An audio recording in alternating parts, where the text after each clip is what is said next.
All right, it's day 381 of Israel's war genocide on Gaza and day 35 of the same on Lebanon. I've got Amaresh Misra here. Amaresh, for people who are joining the channel for the first time, Amaresh does basically the same kind of sit rep that I do, but in Hindi.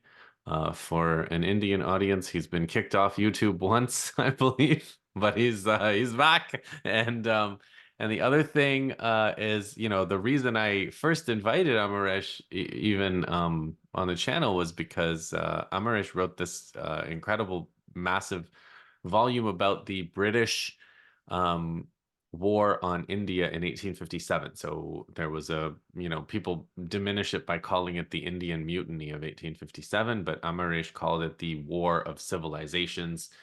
And the book it was a really new to me kind of way of understanding the entire structure of Western colonialism and the destructive nature of British colonialism and Western colonialism and the West and the East and the relationship. All of those things, it really helped me understand it and in a better way. And like what at the end of that book, Amaresh, you said that what's happening in the Middle East today is like what was happening in the 19th century to South Asia, like what the British were doing, kind of trying to destroy one kingdom after another and incorporate them into the empire.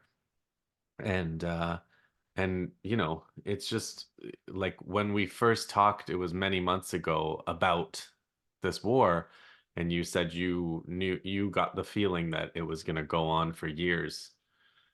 So I don't know. I mean, I don't know where you want to start. I've made some kind of strategic summary of what's happened in the past year, but maybe I'll let you kind of just start some introductory remarks in terms of like this past year and yeah, what are the what like how do you what are the things that you would emphasize or want people to really like remember over the first year of this war?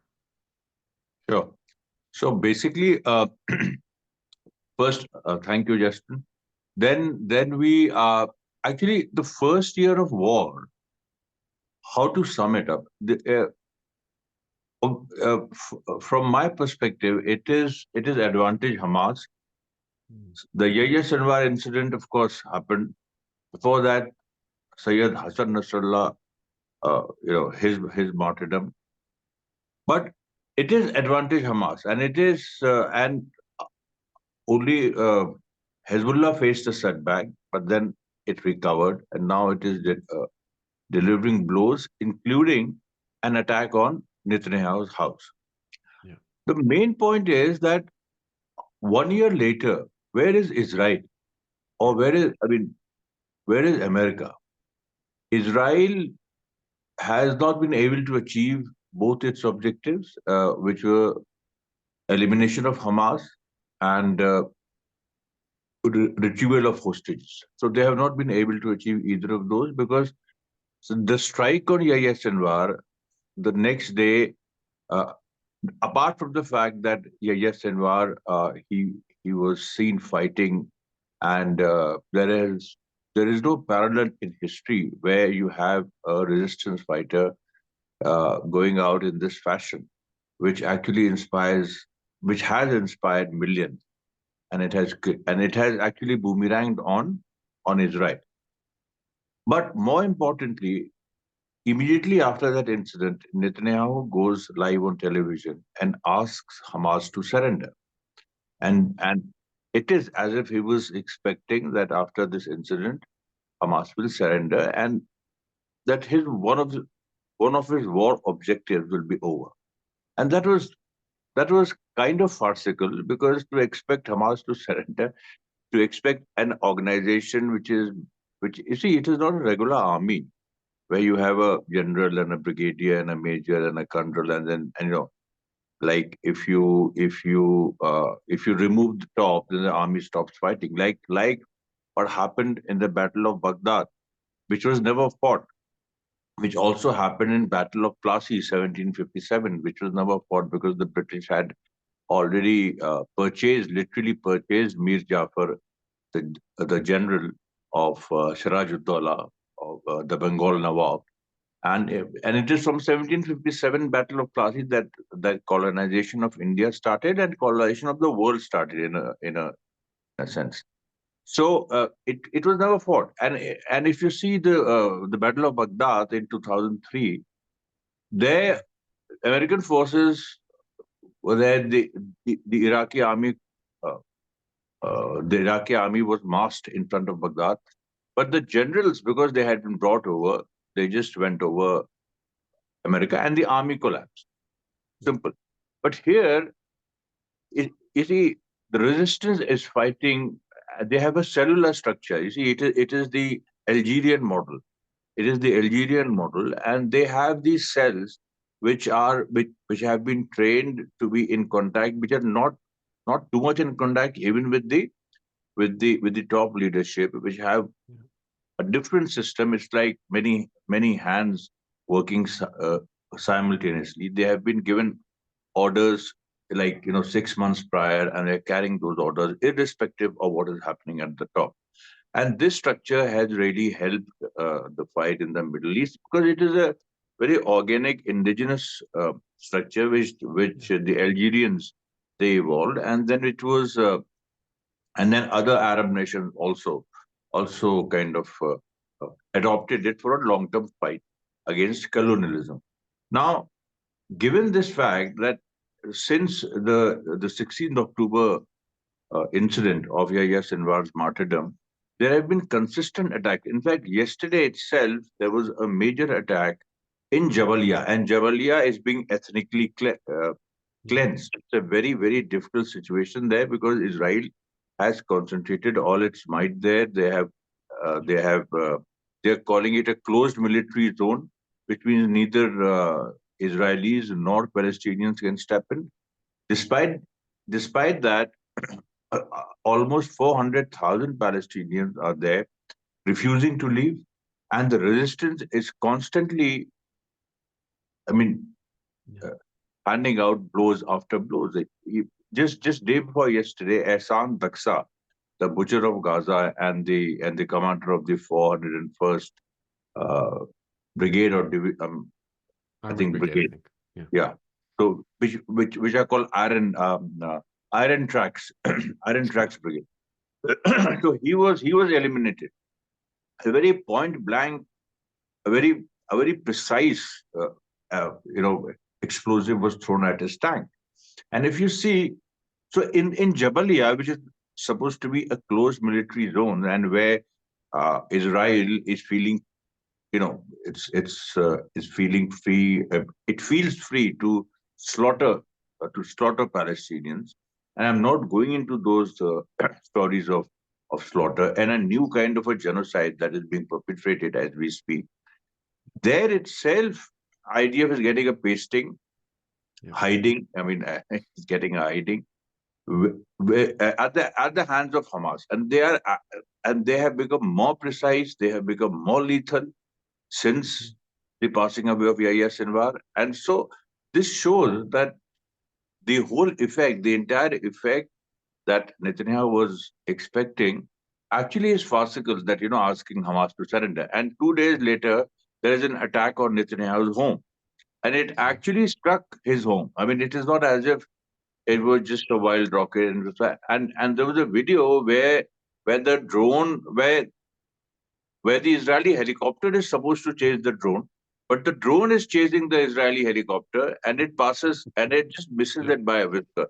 It could have blown Yeah. the helicopter, but then of course the helicopter was not the target. The target was Netanyahu's home, Caesarea, and there's actual damage to his house, and he was so unnerved by it that he immediately came live on television, saying that everything is okay, and then he warned Iran. So obviously, and Justin, the point is, I would like to make this prediction right now that Netanyahu will be done away with, because the reason is that this this methodology of assassinations, This is Israel's methodology. They actually start by they they make repeated attempts at first, and the aim is to isolate the prey, to isolate uh, to isolate uh, the objective, or the human objective in Yeah. this sense, and so that that person is unable to communicate. He either uh, either he has to come out openly more frequently to show that he is fine, or he gets isolated. So in both cases, it helps the people who are assassinating. And this has started with, and this exact thing is now happening with Netanyahu. This is the second strike on Caesarea.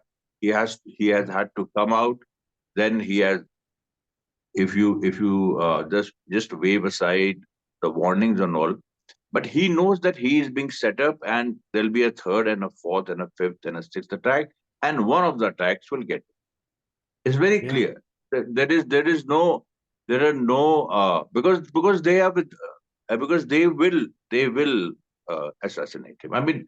The, it is just simple logic, and when that happens, or even before that, the situation is that Israel is is is, is in a surreal kind of a phase right now, Mhm. where they have this perspective that yesterday Hochstein went to Lebanon and he said that we need amendments to 1701. So amendments to 1701 means that basically Israel is asking that, okay, there'll be a ceasefire in Lebanon, but we will have the full right to conduct air raids, even military strikes, even even Yeah. after the Well, ceasefire. yeah, that whole thing reminds me of like the ancient story of the Persians uh going to the Spartans and saying, hand over your weapons, and the Spartans saying, come and get them. Like Yeah, like how are yeah. you want a new 1701, you're gonna have to go and get it, I'd say. I don't think the UN is gonna So do it for you, and the Lebanese government isn't gonna do it for you either. exactly, and this is another very interesting thing, that Lebanon, which has 33% Maronite Christians, and the chief of the army is a Maronite Christian, and there is this I think the Freedom Party, which is led by Michael Aoun, and that party is with Hezbollah at this time, Mm. because they're in the one of the alliances, either March 8 or March 12 alliance. There are two alliances there. I think the March 12 alliance, which is in power right now. So, and the chief of the army, I think his name is George Aoun, and he met Hochstein. The Lebanese Mhm. army has lost three three of its members. Earlier, they had lost two, and there were some injuries. Now they have lost three. Israel has fired on UNIFIL, and their Sri Lankan soldiers are hurt. The Irish also are hurt, and they are known to hit back. There are 900 Indians there, and the Indian government, given the fact that officially India is with Palestine, but the prime minister's heart is with Netanyahu. But that is the, it has. That is irrelevant, because there are 900 soldiers there, and India also had to condemn the Israeli action uh, against UNIFIL, which is a big thing. And India just had a major kind of uh, breaking of the impasse between China. Uh, Yes, with yes, I China. saw that. So that shows that, you see, the axis of resistance is neutralizing many forces which might be seen as sympathetic to Israel, although officially they are Mhm. not. So, and the visits of Iranian foreign minister to Egypt after 12 years, the meetings with Turkey. Uh, Very soon you will see, even there's going to be a meeting with Saudi Arabia. Mhm. Now that is something, and Saudi Arabia was on the point of normalization when 7 October happened. So Mhm. now you have, it's actually, it's I mean for me also it is surreal, because imagine Yahya Sinwar. such big things have happened. Sayyid Hassan Nasrallah, who could have thought that that he'll be assassinated? Who would have thought that Yahya Sinwar would die in this manner fighting? So this means that he was there all along. He was Yeah. not in the ground. I mean, not in the tunnels. He was always there. And my report is that he came out on 12th October also. And then previously, on many occasions, he was there fighting because he was, you know, in some way, actually because they're fighting in a cellular, Yeah. uh, like there were two. I mean, there was a team of three, Yeah. including Yahya Sinwar. So in this manner, he was switching fronts. Sometimes he Yeah. was in North Gaza, Nizar Banat, the martyr thinker of Palestine, he said that Yahya Sinwar is a in Yahya Sinwar we have a pure fighter, a man who loves to fight, who just Yeah. wants to stay on the battlefield, and that is why you see he was he was never a political chief. He became a political chief under certain circumstances after Ismail Hania's assassination. Otherwise, he's a pure man of the field, like Qasim Soleimani. I mean, Yeah. Qasim Soleimani, so many. I mean, there were pressures on him to run for the presidency in Iran, but he refused because he said that I'm a man of the field. I will live by the gun. I will die by the gun. And this was also Yahya Sinwar's philosophy that instead of dying, through corona or a heart stroke, let's Yeah. die fighting. So this is so these and the the passing away of Sinwar, and there is no impact on how on the ground activities of Hamas.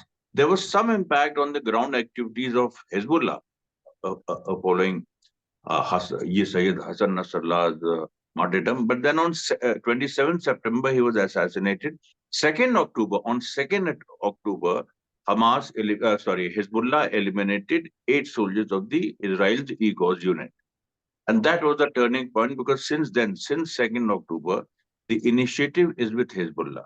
And Yeah. Justin, if you see how the war in Lebanon is going now, just imagine huge stretch, the huge stretch from Al Nakura to say Marvihan, or Basic. that entire area from the beach to eastern Lebanon. Israel is trying to infiltrate, or they're trying to get in. They have lost many soldiers, but they have been able to occupy certain border towns, which uh, from where civilians have already left. They have been able to occupy certain, not even border towns, outskirts of border towns, and Yeah. they have positioned themselves in a low in Yeah. low lying areas. The Now, bottom of the hill. Yeah. yeah, but Hezbollah is unable to use the small hills and mountains and take advantage of being uh, at a higher altitude because of constant shelling and because of constant bombardment of those particular hills. So when Hezbollah is firing, they don't uh, often they are unable to see the enemy. They're often unable to see Israeli soldiers. But the way they are fighting, they are like on Israeli soldiers inside Lebanon, they are firing 200 rockets in one go, 400 in one go, 500 in one go, and this is really unnerving Israelis because this is they are unable to move forward, and their whole idea Yeah. of being in a low altitude and then deceiving the enemy, and these are classic tactics. I mean, I last time I had heard of these tactics, it was in 1857 or before that in the Napoleonic Wars. That one occupies the high altitude, one the lower. Then then there's a game between the two Hmm. sides. So this is actually happening in Lebanon, but Hezbollah has been able to actually inflict a lot of casualties on Israeli soldiers, and it is taking a toll on IDF. Yesterday, I was reading a report in the Cradle, and which was Hmm. confirmed by other sources that seven Jews, Israeli Jews, have been arrested for spying for Iran, right? Mm-hmm. And they had carried out 600 missions in the last 35 days, and they had maps of the areas where Iran bombed. Areas which Iran bombed on 1st October, like Netzarim, Yeah. like Nevatim and Hedzarim, and the Ramoth Naftali base and the Ramoth David base. All these, documents were found on them. So, and no one even knows the name of the Iranian, security, the the Iranian Secret Service, like we know that it's Mm-hmm. Mossad and CIA. So no one even knows. They work in a very different way. They work by by cultivating contacts within that population. Like Yeah. they have people in Saudi Arabia, they have people.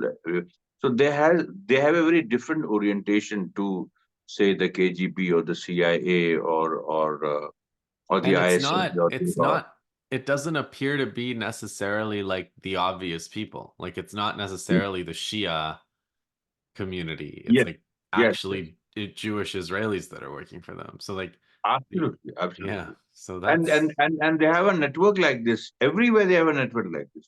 mhm. All over the world. All over the world they have. And you will find is you will not find Israeli spies entering other. I mean, there might be few cases, but they have not come to light that Iranian spies, Iranian spies are have been caught, and yeah, but people in Lebanon, people in Iraq, people in Saudi Arabia, in Jordan, in various other places, even in European countries, you will find that there are many local people of the local faith and of the Yeah. local ethnicity. They are working for the Iranians. So Hmm. this is something which I think the U.S. and Israel had underestimated, because Iran is no Iraq, and Khamenei is no Saddam Hussein. This is a very, very different situation. I mean, Yeah, I mean, this is what so when we talk, like so much has happened. Like, did you watch Khamenei's speech on that Friday prayers after after Nasrallah was assassinated? I mean, I've never yeah, seen anything like that. Like yeah. that gathering of people and that location, that was something else, man. And you see, if Israel had the guts, they could have bombed that place. But the point is, no, no, I'm just saying that Yeah. Israel actually, they they just isolated Sayyid Hassan Nasrallah, and they bombed in a manner that they dropped 80 to 85 bombs, 2,000 ton each, and there were no wounds on Nasrallah's body Mm-hmm. because he died of the sound trauma. There was so Yeah. it was not that the Israel uh, bunker busting bombs reached him. No, they didn't. It It was the was just that shock. they dropped so many bombs that the entire area, they killed many civilians. Yeah. And Sayyid Nasrallah, he Yeah. died, because of a sonic shock, let's Yeah. say.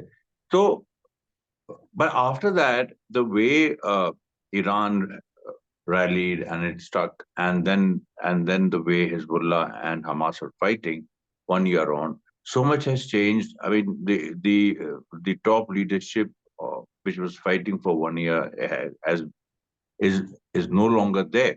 But the kind of image they have created, the kind of whole aura which Yahya Sinwar has created, that is really troubling Saudi Arabia, Egypt, Mm-hmm. countries like even Iraq and Jordan, because there, on 16th October itself, there was this Fedayeen attack by Jordanians, and Yes. the two Jordanians involved in those attacks, they have relatives in the army, and there are reports of a major unrest, major, not a minor, major unrest in the Jordanian army. Yeah. So it's only a matter of time when, and the CIA's assessment,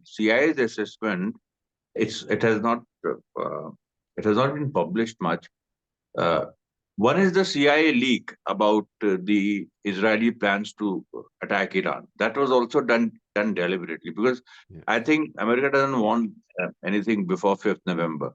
It was leaked by the Americans that the Israelis, they are going to launch ICBMs, and from the air they are going to ALBMs, air Mhm. launcher, this Ballistics. ballistic missiles and everything, and they are conducting exercises, and which now Iran knows obviously because um, the CIA to the CIA leak. The other CIA leak, which few people know about, is that Yahya Sinwar is alive. According to Mm. them, he was there, he fought, but his death was staged. His Mm. death was staged, and it was meant to basically uh, force the Arab nations because Yahya Sinwar's one major his obsession, or let's say uh, uh, uh, his political commitment was to see the Arab population of other countries rally openly for the Palestinian cause. And for this, he so CIA is saying that basically he was able to stage his own death, and although Mossad has denied, has rebutted the CIA, and there is a conflict between the two, and which has increased following the leak of this report that how Israel was going to attack Iran. Now those plans are in deep freeze, and I think they're going to wait till 5th November. They're Yeah, going they're to gonna wait wait, till eh? 5th November, the US Yeah, election. I don't see. I think it's inevitable. I don't know whether it's gonna happen before or after. Everything makes sense to me. It makes sense to me that they would do it before. It makes sense to me that they would do it after.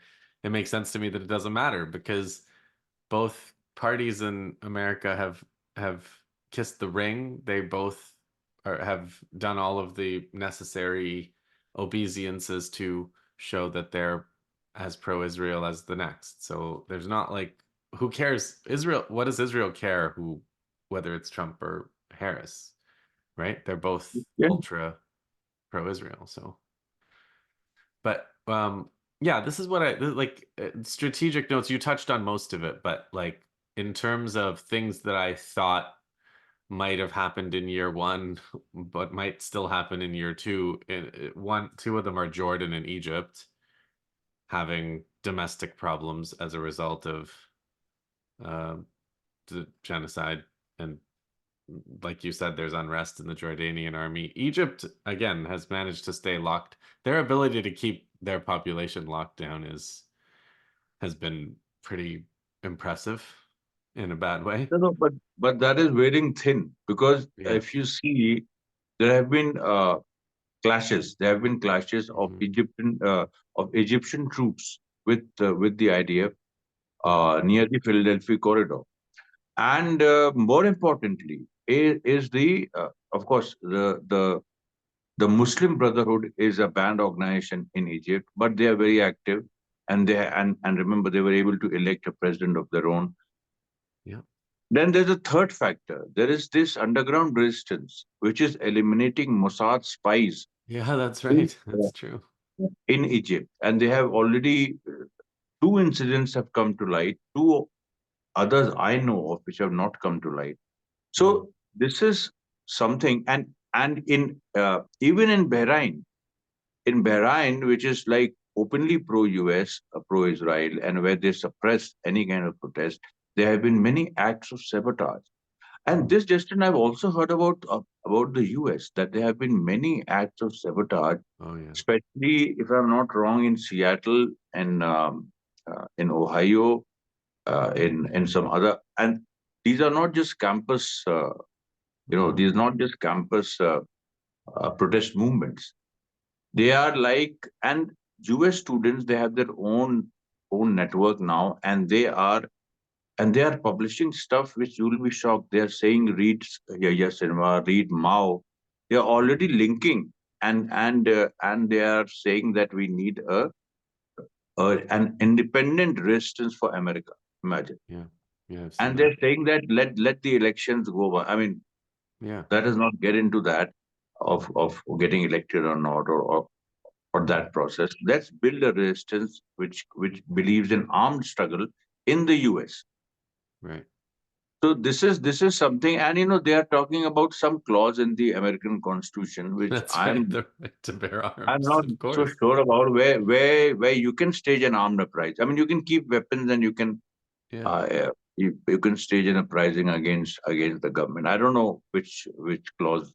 It's the Uh, Second Amendment, I guess, the right to bear arms, right? The point of yeah, the right to bear arms in the American Constitution is not for personal protection against the man on the street. The point of the right to bear arms is to overthrow the government if they become a yeah, tyranny. That's yeah, the that's absolutely. the point. So they are actually quoting that, Yeah. and they're pretty well organized. I mean, I was surprised the way the whole they have created almost their own alternative dark web Yeah. from where they communicate, and it's a very different ball game. I mean, they have created their own Gaza metro there, a kind of Hmm. on the internet, which is a maze and which is very difficult to crack. So let's So let's go to those because there's the Israeli economy. Again, I didn't necessarily think that it would collapse in the first year, but I do think collapse of the Israeli economy and the Israeli military are both prospects in the yeah, second year. yeah. Maybe they can last one more year, but I don't know that they can last 2 more years. The one thing that I did expect that surprised me was I thought the US was gonna. I spent this whole year, not the whole year, probably at least the first few months of the war, thinking that any time now the US was gonna call the thing off.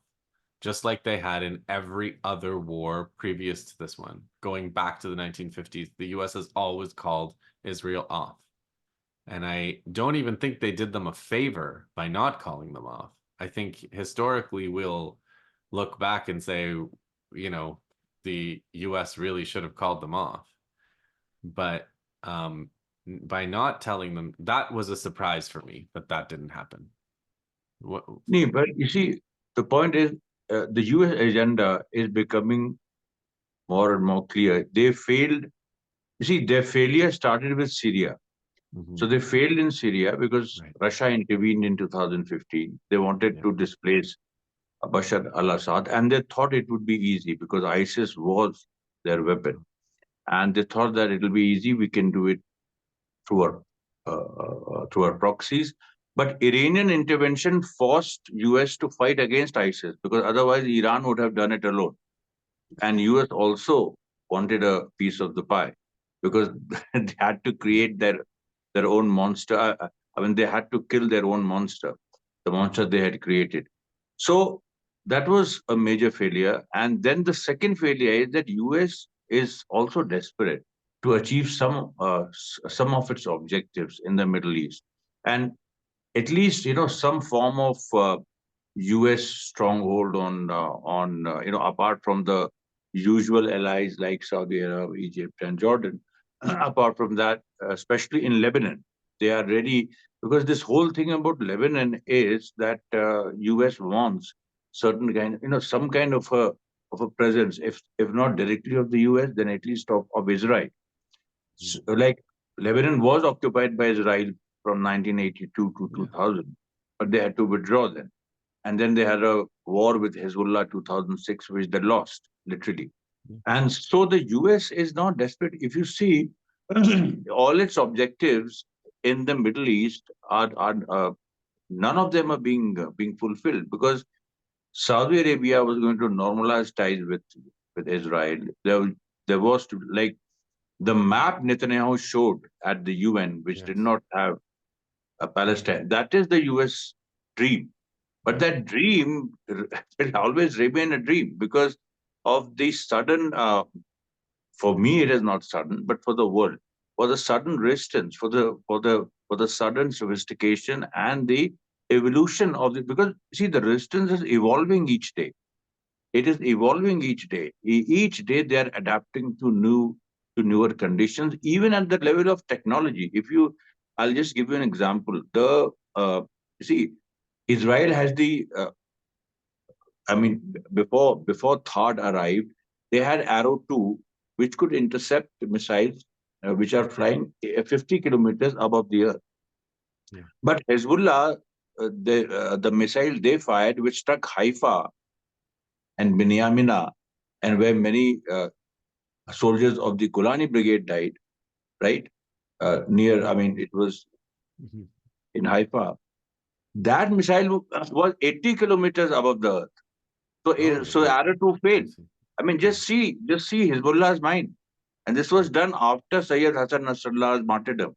It was said by him, but because you see, both Yahya Sinwar and Nasrallah, they paid special attention to technology. I mean, Yeah. this was their priority.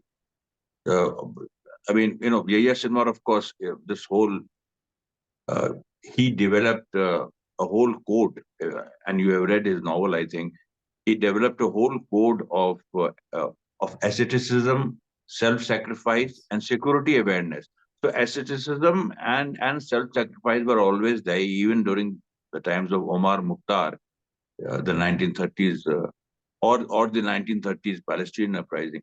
But this security awareness means uh, uh, Mhm. awareness of technology Yeah. and of constant innovation in technology. This is something which has caught the West off guard, and they are not admitting it. Because you see, if you Yeah. can beat Arrow 2, and that is why THAAD is there, because THAAD can also intercept missiles outside the Earth's surface.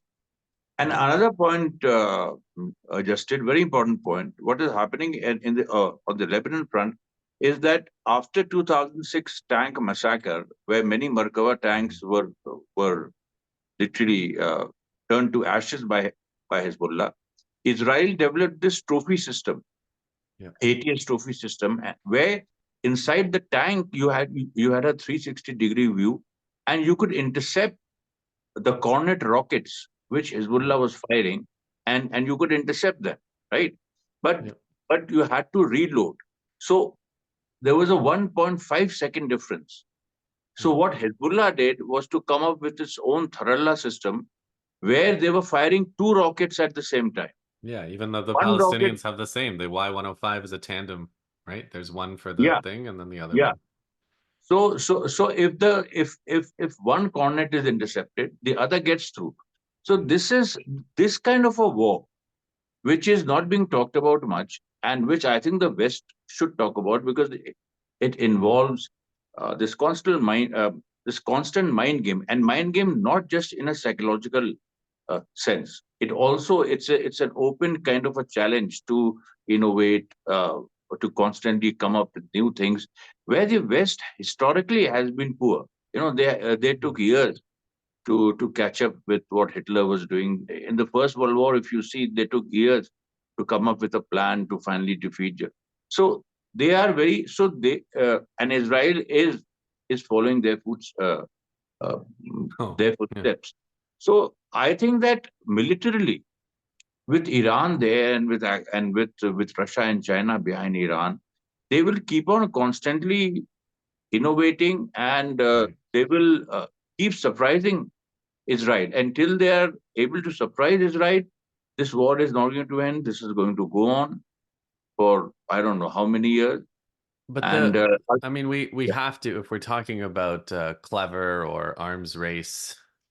I mean, two things. One, I gather the drone that hit Netanyahu's house was using photo recognition yeah, yeah, rather yeah, than yeah. the GPS. So that's Uh, also. absolutely. I don't think the Israelis knew that Hezbollah Yeah, had that. So yeah. that's probably freaking And, them out. and Hezbollah always says there is more. Yeah, there's more. They What always is what is coming is greater. But then the other one is, I mean, we have to, I think we have to acknowledge that like the pager attack, the walkie-talkie attack, those were pretty vile things to do, but also like clever in a certain way. So but but again, this recently they are attacking the economic infrastructure. They've attacked a bank. They attack have the they, credit they union. have, yeah, yeah. Again, now these kind of things are childish also, because Yeah. ultimately, how does it help you in achieving your objective of you see their objective, Israel's third objective, and its only objective in Lebanon so far, which they have stated so far, is to the return of the Israeli settlers. to the north. About 500,000 settlers have been displaced, and they have brought 70,000.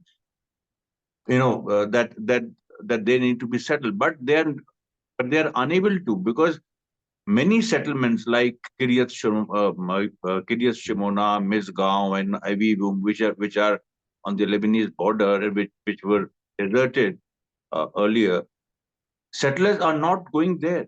They are Mhm. not being settled, because unless and until you push Hezbollah to the Litani River, that's not possible. And even if you do that, from there also they can strike.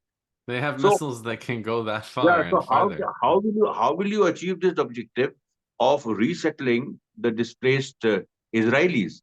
So it is not that the Gazans are being displaced; Israelis have been displaced in their hundreds of thousands, and they are unable to come back, and that's a major cause for the unrest in Israel, for the domestic unrest.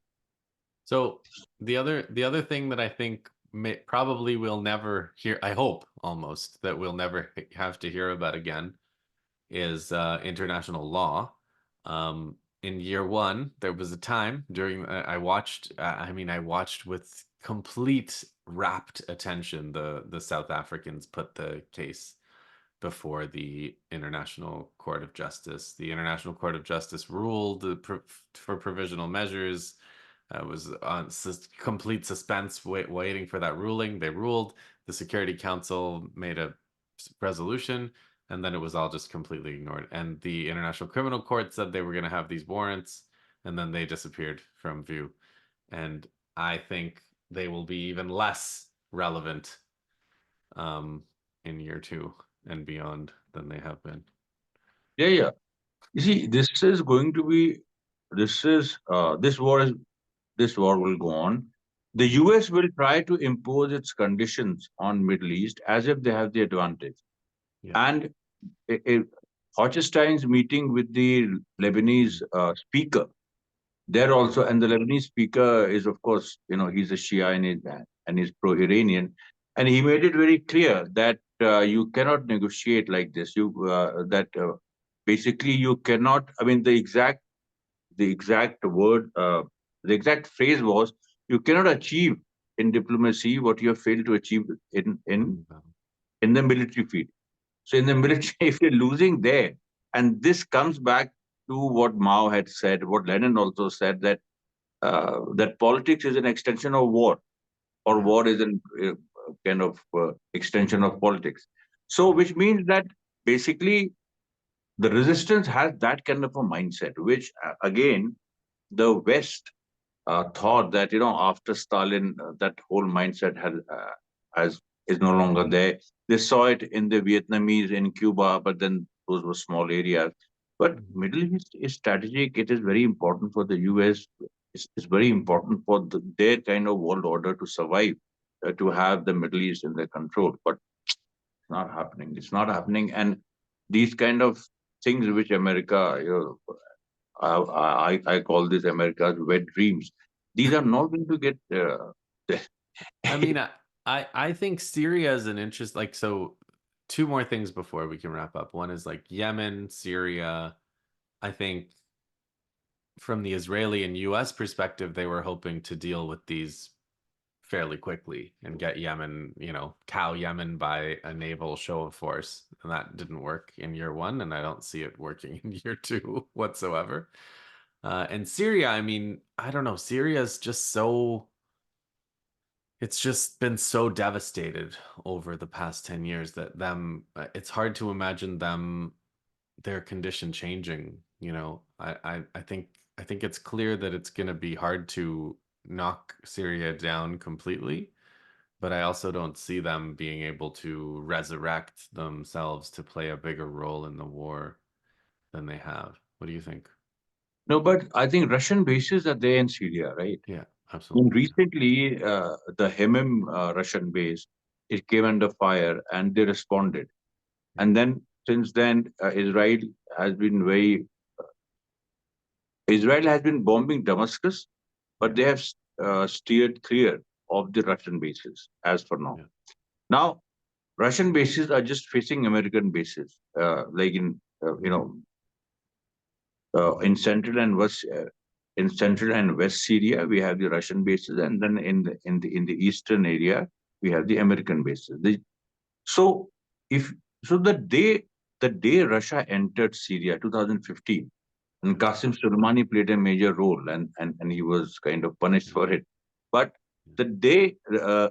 the day Russia entered, it changed the equation, and America has no kind of locus standi or no way except that Israel uh, goes up till Damascus, which is another wet dream of the far right, of the Yeah. Israeli far right. Russians are there. Russians will. I'm surprised that no one. I mean, the Western media doesn't talk about it because I think they have this. They don't mention Russia's strength. Russia is there. They can intercept. They can right now end this war just by intervening. And a moment might come where if the talks between Russia and Iran and China, if they go well, because China has also asked its military to mobilize, and Mm-hmm. Taiwan can be the next flashpoint. So, like uh, uh, like imperialism opens many fronts.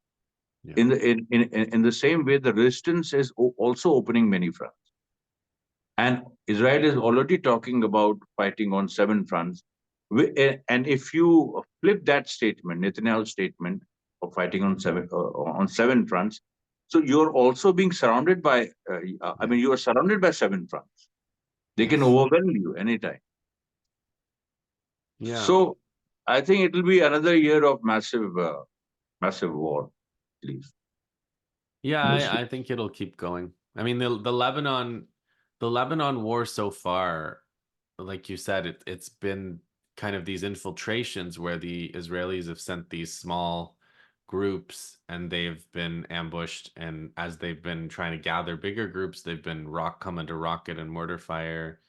But I think, I've been saying for weeks, months actually, that at some point Israel will gather enough men and they'll just go across. They'll take the hits, they'll take the casualties that come with making that move, and they'll make that move, and they'll move into southern Lebanon. But that won't mean they've won. It just means that a new phase of the war begins, because that's the kind of war that Hezbollah is preparing for, to fight them in that southern zone as a guerrilla force. Okay. Yeah, that is so. Basically, I was reading a report yesterday on Cradle where the resentment in the IDF, how soldiers are Yeah. refusing to serve. One thing the soldiers are saying, and it's very important, that in Gaza we are asked to go back again and again to places where we had already won, Yeah. which was declared, like Shujaiya and many other places, Zaitun, where we were told that we have won, and where we lost our friends, where we saw a lot of killing and harm to us and them as well. But then we are again going back to the same place to do the same thing. Yeah. How long can you do that? You Yeah. see, it's a this is something which is you see, armies and militaries are trained to fight in a certain way, and idea and Yeah. Israel has a conventional army. It is not a guerrilla force Yeah. where they are, like, it is not like even like 1948 that you had Argun and you had Hmm. these fascist paramilitias, and they were trained to fight in a different way. Here you have a regular army. It cannot go on. This is the nightmare of a regular army. I've seen this in 1857 in the Battle of Delhi, how Hmm. the entire British army collapsed. So Yeah. so the point is that these tactics, this war of attrition, Israel can never win, Hmm. whatever they do. And this is going to happen in Lebanon as well. They'll be sucked in, and they'll be slaughtered in a sense. You just see. Yeah, and I don't think they have the wisdom anymore to pull out of Lebanon. I Yeah, I they have I no. don't. No, Yeah. they're too far gone in to pull out of anything. Yeah. What will They're they? Because there'll be an internal coup. Because there are people who are waiting to displace Netanyahu, Yeah, and there was some. absolutely. There was some people rejoiced at the Caesarea strike, by the way. I heard as Some much. Israelis, Yeah. no, no, some I Israelis. know, I heard certain exclamations from Israelis like I wish he had been home, whatever. Um, but Yeah, yeah. but um but okay, the last thing about that is okay, you were talking about they don't have the wisdom, there would be an internal coup, they can't pull out of anything anymore. Oh, I think I wanted to ask you. Oh yeah, I wanted to ask you this. It's kind of like a certain a pro-resistance argument that I've been hearing, which is like there's there's been a little I've heard the argument that the axis of resistance keeps trying to give warnings, give demonstrations of force, like the way Iran has struck, um the way that Hezbollah has been, you know, the drone. Some people thought even the drone. I think the drone was probably a legitimate attempt to kill Netanyahu, but you know, it was not. It didn't have a big warhead, right? So it was Right. just it It was a warning, yeah. yeah. So why do they keep warning Israel when Israel is not responding to warnings? Like when are they going to stop warning Israel and acting with restraint the way that they have? Because it's like their one side is acting with, you know, some kind of honor and some kind of restraint, and the other side is not. And can how long can this go on? I guess No, that's actually, it's it's uh, it's not just about honor. It's also about politics. mm, Uh, I don't know how to put this across, but uh, I'm from Uttar Pradesh and I've seen the mafia operate there. This mm, is this is the this is what Israel also does. Like before assassinating someone, you have to isolate that person. This even the UP mafia does. You mm, know, there's this when they assassinate a major political leader, they first kill for 1 year. They they kill his associates because one day he will come to the funeral of one of the associates, and that day will be fatal. And that has, and it has happened. So Netanyahu is being these are these are not just questions of warning. These are mm, methods to break the Israeli society because there is a certain mm, psychological terror in waiting instead of mm, saying that, well, something bigger is going to come, something bigger is going to come. Imagine 9/11 in America and Americans then living in constant fear that something is going to happen, something is going to happen. mm. This is the situation which they have created, that anything can happen, Yes. and they keep saying that we have not struck civilian areas. But then, if Israel crosses the line, then anything can happen. Now, this again is a factor. The Cradle report yesterday, and by the way, it was based on a Hebrew website Yeah. article, Ma Hakam or something, the Hebrew website, where they said that the hospital wards are empty. Uh, the hospital wards are empty. They are either, yeah, this one. And they are either people have left the world, or they have gone home. The injured have Mhm, gone home. They don't want to stay there. And mhm, then there is this whole system of silent protest, where the idea of people who are being sent back again, yeah. they are telling their commanders they can't fight, so the commander gives them a kind of a Medical. non-combat role. Yeah. How long can you put up with this? Yeah. You have an entire army of non-combat role. Yeah.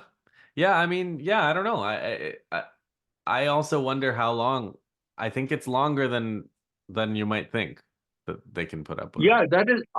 You see, resistance is ready. Resistance is ready. I mean, you from day one when Yahya Mm, Sinwar said, sorry, when Muhammad Dev gave that speech on yeah. on 8th October or on 7th October evening, where he said that this is going to be a long war, and but this is going to kind of it'll be a turning point, and it is, and it has proved to be a turning point, not just for in the fight in the Palestinian freedom struggle, but also for the world, for the world at large. It is now it is now a fight against the U.S. and Israel-led New World Order, the international finance imperialism, the new international finance imperialism they want to impose, the dollar, the uh, the dollar hegemony. All these things are in target. And BRICS is going to meet very soon, where actually, if a decision is taken to kind of trade in other currencies, then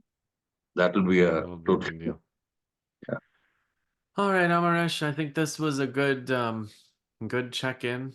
You know, it's we I think both of us in our daily videos get into the details, but it's good to kind of take a look and see where we're at in the big picture once in a while, because yeah, it's gonna go on. It's great. I really enjoy talking to you. Yeah. Yeah, thanks. Yeah, so it's gonna go on, everybody. Hang in there, and Amaresh will be back in a bit.